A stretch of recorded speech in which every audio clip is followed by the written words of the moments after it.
So we're covering chest pain, cardiac, and STEMI, which is going to be acute coronary protocol 4. We're going to look at the changes from the last protocol first. So some of the things that have changed is going to be the use of heparin, nitroglycerin for vasodilation, which it specifically states instead of pain management. It does go over the Scarbosa criteria, specifies 2 IV sites in the pearls, defibrillator pads in case of VFib, and then a pre-cath hydration bolus. So use of heparin, which is new. This is going to be an anticoagulant utilized to decrease the number of arterial blood clots during heart cath. There's an estimated 1 out of 5 patients who develop thrombosis after catheterization. So heparin's been proven safe and confirmed in the trial to lower intracoronary thrombosis and total vessel occlusion before PCI. There's a good article in the New England Journal of Medicine, so that's included if you want to read the study trial. So the goal is to achieve myocardial reperfusion to improve survival of patients with ST elevation and myocardial infarction. For each 30 minutes delay to reperfusion, there is an approximate 10% increase in mortality. So the goal is obviously to reduce death. Thrombolytic therapy is capable of re-establishing blood flow in nearly 75% of patients when administered within the first 2 hours. Which makes it important that we start doing this out in the field because we have that 90-minute window to balloon. So the dosage is going to be 60 units per kilo, and this will be IV for a max of 4,000 units. Nitroglycerin, which is also in the old protocol, it just specifically states that we are administering this for vasodilation instead of pain management.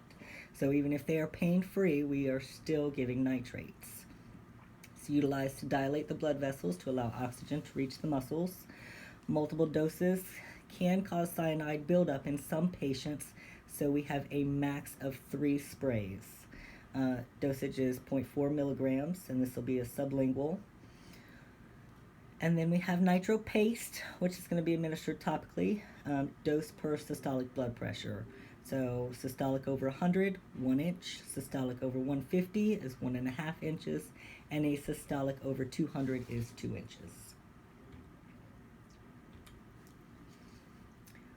Scarbosa is mentioned in the pearls, utilized to identify MI in the presence of a left bundle branch block.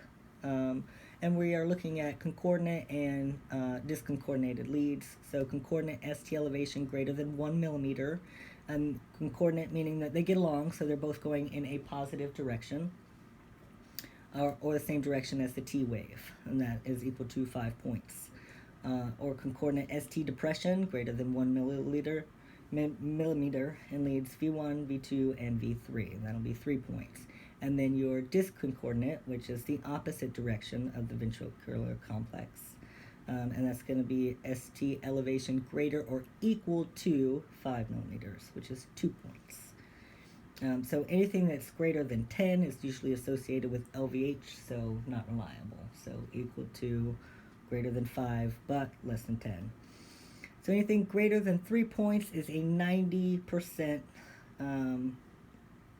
possible, STEMI. Still send it to the doctor because we're not sure.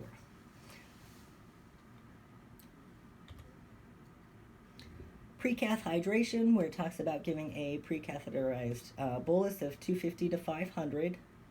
So the objective is to support systemic blood pressure. You shouldn't be afraid to balance fluid bolus against the nitro usage. So even if nitro drops their blood pressure, you can bolus them up so that you can give those nitrates, because we do want to give the nitrates for the vasodilation properties. So keep that systolic blood pressure above 90. Initial management of patients with acute MI, so aspirin. Aspirin's obviously very important, 324 milligrams if it hasn't been given already prior to your arrival.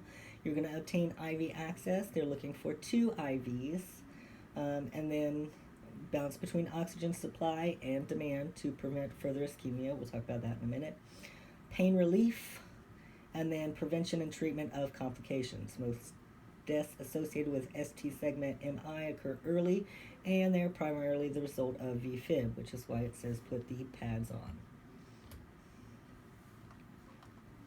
Continuous oxygen saturation by pulse ox is needed for all patients. We're looking for an oxygen saturation of 90. So anything less than 90, put them on oxygen. As long as they're maintaining at 90, then we're going to leave that alone. 100% oxygen given by non-rebreather reduces coronary artery flow by 30% after 5 minutes. And it also reduces the effects of vasodilators such as nitro. So every chest pain person does not need 15 liters non-rebreather.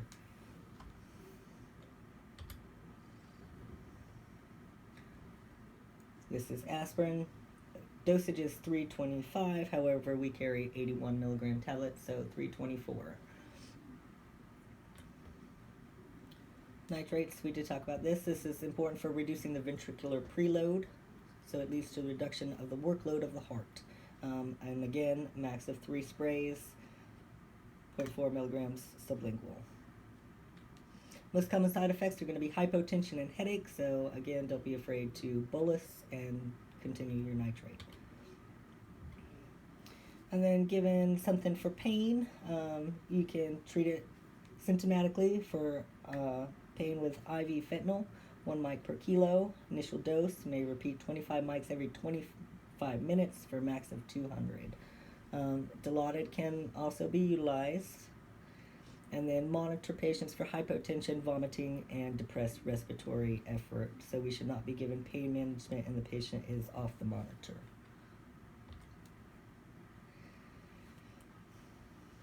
We're looking for 2 essential and key components: rapid recognition and timely reperfusion to salvage as much myocardium as possible. Minimizing delays to PCI center has been associated with improved overall outcomes as well as reduced mortality and long-term morbidity. So we have that contact to patient, 12 lead in the first 5 minutes. We want them transported within the first 10 minutes, and preferably they're at the PCI center before that 90 minutes. Looking at our STEMI race, inclusion criteria for air medical services is anything response with presumed STEMI, elevation of 1 millimeter in 2 or more continuous leads, and ongoing ischemic symptoms. Chest discomfort in the central chest may be described as pain, pressure, fullness, dull, or crushing may radiate to the neck, jaw, back, etc. Exclusions. Symptoms greater than 12 hours, unless your ST elevation is extremely clear. Anything with a left bundle branch block, and then you can use your Scarbosa criteria and preferably fax it to the doctor. Internal pace rhythm or a history of a pacemaker. If you are actively performing CPR, you're going to take them to the closest facility. If your EKG is unclear or you're not sure of the diagnosis, hopefully you'll be able to fax it.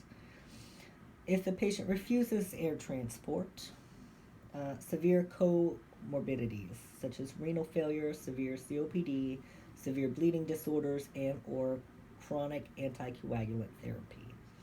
If your patient has a known DNR, or if there is any questions about the 12 lead, again, hopefully we'll be able to fax to OMH or to your PCI center and get a feedback as to whether you should race them or not.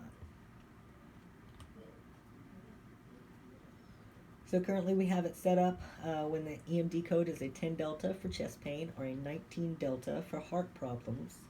The patient is above the age of 30 and the location of the call is anywhere south of the triangle or Highway 258 from the triangle towards Richlands. We request AirLink for standby so that if we do activate a race STEMI, they are available to fly for us if they're on standby for us. Establish that you do have a STEMI first, activate your code STEMI, and then the paramedic will advise the patient that they need to be transported to the closest PCI center. So whether we fly them, if air medical is not available, then obviously we're going to go by ground, anything south to New Hanover, and then North County, then we'll do Craven. Airlink is the responder for code STEMI, and to my knowledge, East Care is not a part of our race STEMI program as of yet, but we'll look into that. The end.